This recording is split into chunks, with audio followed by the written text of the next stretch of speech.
კოლასელთა მიმართ ეპისტოლეში პავლე მოციქული დღეს ასე გველაპარაკება. თუ კი ქრისტესთან ერთად აღდექით, ჩვენ ხო გვესმის, რომ ქრისტეს ღმერთობის წმენა ნიშნავს იმას, რომ ჩვენ ნათელღებულნი ვართ. ანუ ჩვენ დავდეთ პირობა ნათლობის დროს, რომლის აქტუალიზირება მოხდა ჩვენი პირველი შეგნებული აღსარების დროს, რომ შეიძლება ეს ბავშვობაში იყო არ გვახსოვს, მაგრამ პირველი აღსარების დროს და საერთოდ ყოველი აღსარებისას, ყოველი სინანულით ამოოხრისას, ყოველი ქრისტეს სახელის ხსენებისას, ყოველი ზიარებისას ხდება აქტუალიზირება იმ ნათლობის ბავშვობის დროინდელი აღთქმისა, თუ ბავშვობაში მოვინათლეთ და არ გვახსოვს. რომ ქრისტეს უნდა შეუდგეთ და როცა მოვინათლეთ ცოდვისთვის, ანუ უქრისტეობისთვის, ცოდვა არის უქრისტეობა. უქრისტეობისთვის მოვკვდით. ნათლობა არის განაცხადი, რომ მე ვკვდები უქრისტეობისთვის, რომ ვიცოცხლო ქრისტესთან ერთად. ამას ნიშნავს ემბაზიდან ამოსვლა, ავდექი როგორც ახალი ადამიანი, რომელიც იქმნება, ახალი ადამიანი იქმნება ღმერთის მიერ ძველი ადამიანიდან. ანუ ძველი ადამიანი ბოლომდე ადამიანიც არ არის, იმიტომ რომ ტყავის სამოსელი შეიმოსა და ესე იგი რომ ადამიანი არის ღვთის შვილი და არ არის ღვთის შვილი ძველი ადამიანი. ადამიანი არის ღვთის ხატი და მსგავსი და არ არის ღვთის ხატი და მსგავსი, არ გავს ქრისტეს.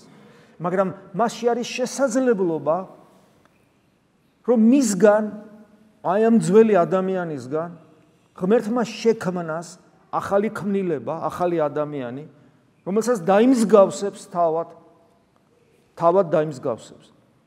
ეს ხდება ნათლობისას.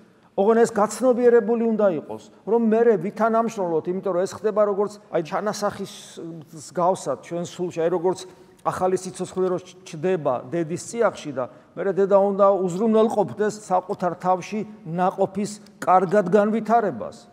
მას კვება უნდა შესაბამისი მოსვენება უნდა, პირობები უნდა, თორე შეიძლება დედამ ბავშვი მოკლას თავის თავში, არასორი ცხოვრების წესითაც.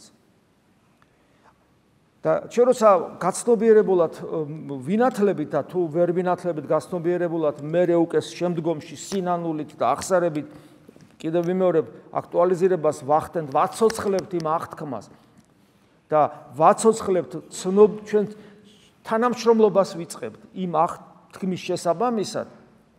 მაშინ ჩვენ უნდა ვიცოდეთ, რომ როცა ამოვედით ემბაზიდან, ჩვენ ამოვდივართ როგორც ახალი ქმნილება ქრისტესთან ერთად.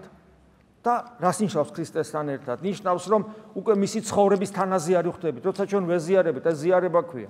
ზიარება ჩვენ ხო ესე მოვდივართ, ბეზიარებით და ახლა ყველაფერი კარგად იქნება. და რას გულისხმობ? ყველაფერი კარგად იქნება. რას გულისხმობ? და რა იგულისხმება? და იგულისხმება, რომ ქრისტეს უნდა გაყვე.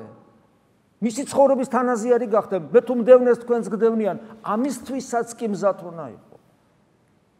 შეიძლება არ გდევნო, მაგრამ შენ ამისათვის მზად უნდა იყო. როგორც პირველი 3 საუკუნე ადამიანი რო ინათლებოდა, მეორე დღეს შეიძლება ლომებისთვის მიეგდო და ამისათვის მზად იყო ადამიანი. მზად ყოფნა ქრისტეს ერთგულებისა.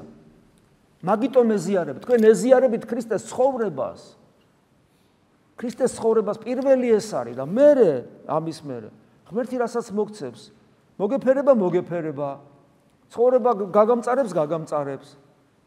ცოცხალი იქნები, გარდაიცვლები, იყოს ნება შენი უფალო, მზად ყოფნა უნდა გქონდეს, ამას ნიშნავს ზიარება.